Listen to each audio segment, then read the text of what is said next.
अस्सलामुअलैकुम वरहमतुल्लाह स्टूडेंट्स।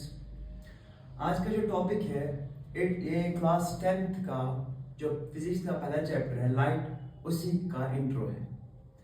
तो लाइट क्या है? What is light? 8th में भी आपने पढ़ा है कि light is a form of energy which helps us to see. But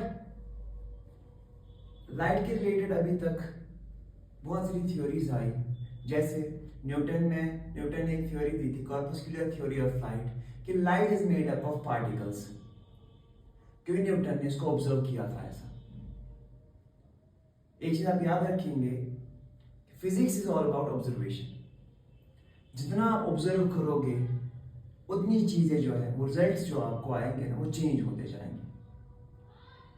like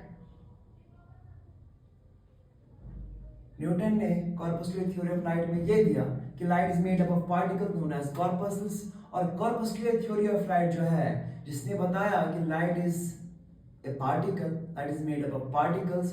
तो बट न्यूटन फेल हो गया ये प्रूव करने के लिए जो लाइट की डिफरेंट प्रॉपर्टीज है, लाइक इंटरफेरेंस है, डिफ्रैक्शन है, ये चीजें प्रूव करने में वो लाइट एज अ पार्टिकल अगर माना जाएगा वो फेल हो जाती है। उसके बाद में क्रिस्टियन ह्यूजेंस आए, उन्होंने अपनी एक थ्योरी दी, उन्होंने एक्सपेरिमेंटली प्रूव किया स्लिट एक्सपेरिमेंट से कि light is not a particle, it's a wave. तो क्रिस्टियन ह्यूजेंस ने वैसा ऑब्जर्व किया था एज इंटरफेरेंस, डिफ्रैक्शन। तो ये जो प्रॉपर्टीज है ना, these properties show that light is a wave. अगर लाइट को एज ए पार्टिकल लिया जाता तो इंटरफेरेंस प्रूव नहीं होता। अगर लाइट को एज ए पार्टिकल लिया जाता, बाकी लाइट की प्रॉपर्टी जो एज अ वेव होती है वो प्रूव नहीं होती। तो still light is still confusing कि लाइट एक्चुअल में है क्या, is it a particle, is it a wave. तो इस पे एक थ्योरी दी गई, ड्यूअल नेचर ऑफ लाइट, कि light is made up of both particles and wave. तो इसी के रिलेटेड हमारा टॉपिक जो है, it's about the chapter light. इसके बाद में क्रिस्टियन ह्यूजेंस जो है, जब इसने एक थ्योरी दी, जब इसने एक्सपेरिमेंटली प्रूव किया कि light is a wave double slit experiment से, बट उस टाइम पे कंसेप्ट ये था कि लाइट जो है वो ट्रांसवर्सल वेव है, दैट इज ऐसी वाली वेव जिसको ट्रेवल करने के लिए एक particle medium that require a material medium to travel. But vacuum से लाइट आती है, वहां पे तो कोई मटेरियल मीडियम है नहीं, तो लाइट कैसे आती है? तो उसके बाद में मैक्सवेल ने अपनी एक इलेक्ट्रोमैग्नेटिक रेडिएशन प्रूव करके दी कि एक ऐसी वेव भी है जिसको ट्रेवल करने के लिए पार्टिकल मीडियम का होना जरूरी नहीं है। That wave is known as electromagnetic wave radiation. ये जो इलेक्ट्रोमैग्नेटिक रेडिएशन है, वेव जो है, it comprises of two fields, electric field and magnetic field, perpendicular to each other in the propagation of wave। यानी जिस प्रोपगेशन में wave जा रही है उसके प्रोपगेशन में अगर चेंजिंग इलेक्ट्रिक फील्ड है, that produces a changing magnetic field, जिससे एक इलेक्ट्रोमैग्नेटिक रेडिएशन बन जाती है। और ये जो इलेक्ट्रोमैग्नेटिक रेडिएशन है, it is of 7 types. First, it is 7 types. क्या क्या इसमें इंक्लूड होता है? इंफ्रारेड, इसमें इंक्लूड होता है अल्ट्रावायलेट, इसमें इंक्लूड होता है विजिबल, इसमें इंक्लूड होता है गामा रेज, इसमें इंक्लूड होता है एक्स रेज, इसमें इंक्लूड होता है रेडियो वेव्स, इसमें इंक्लूड होता है microwaves. These 7 types of waves are known as electromagnetic radiation। जो 10th का चैप्टर है, it's all about this visible, जो हमारी ह्यूमन आई को विजिबल है, जो ह्यूमन आई देख पाते हैं, व्हाइट लाइट। तो electromagnetic radiation is a form of, light is a form of electromagnetic radiation that makes the things visible. और जिसको ट्रैवल करने के लिए मटेरियल मीडियम की रिक्वायरमेंट नहीं होती है।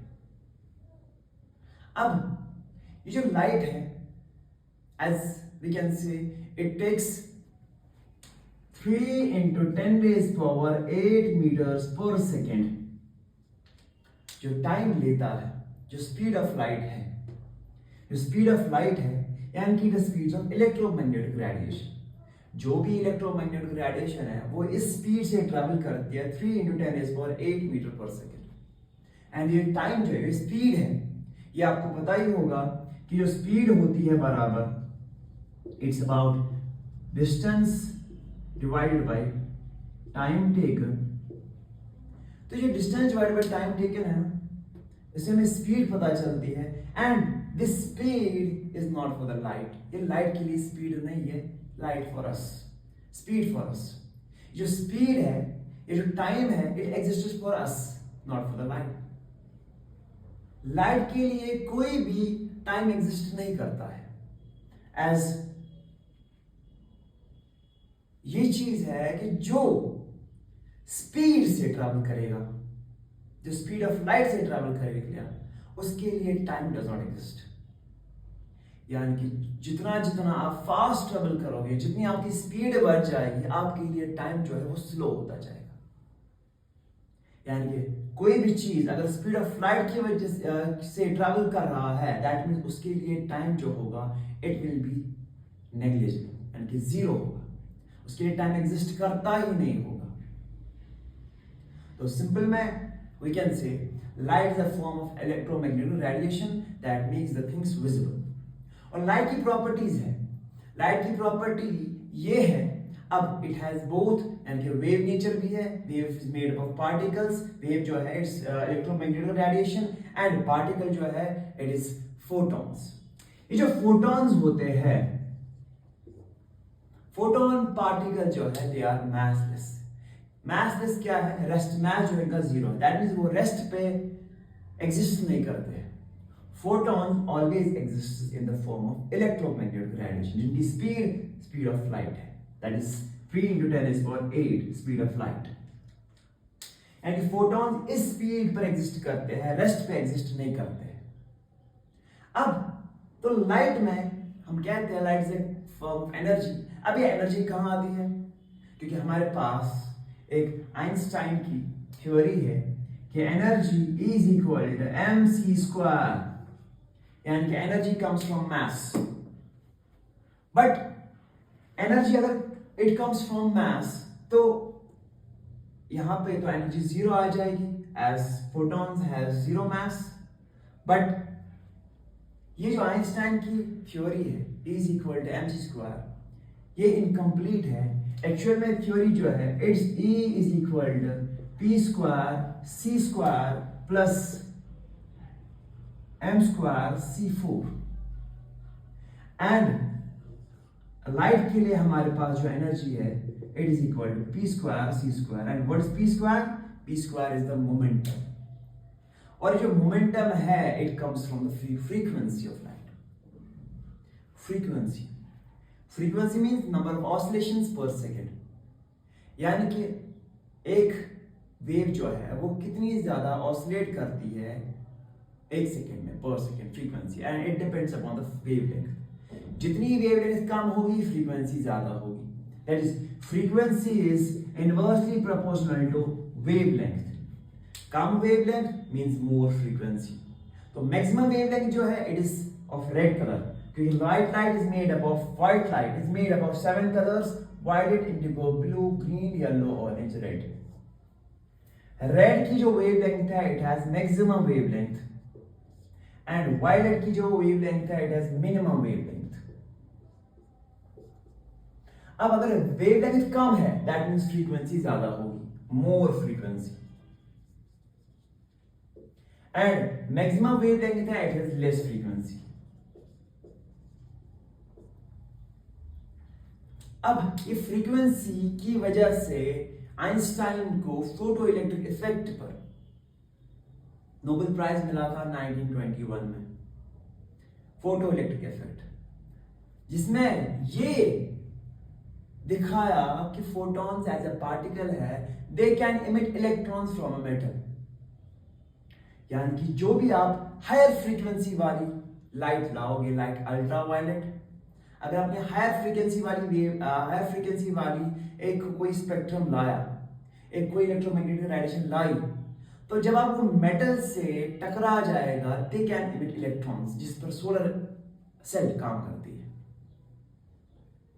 तो लाइट के बारे में तो इतना बहुत इंट्रोडक्शन है। तो लाइट की एक और प्रॉपर्टी है, it always travels in the form of straight line and rectilinear propagation of light. तो लाइट का डेफिनेशन इतना है अबाउट 10th क्लास का। तो लाइट में और चीजें भी हो जाती है, लाइक रिफ्लेक्शन होता है, रिफ्रैक्शन होता है, एब्जॉर्प्शन होता है। क्योंकि हमारे पास लाइट के सोर्सेस दो होते हैं, luminous and non luminous.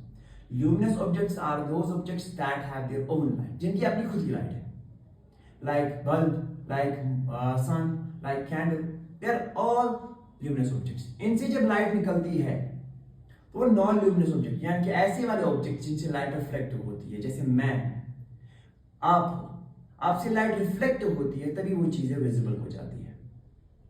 And तीसरी चीज जो होती है लाइट में, या तो रिफ्लेक्शन होता है, या तो रिफ्रैक्शन होता है, या तो एब्जॉर्प्शन होता है। वो जो हमारा अगला टॉपिक होगा, it will be all about reflection. जो नेक्स्ट टॉपिक होगा, it will be in next video. Thank you so much.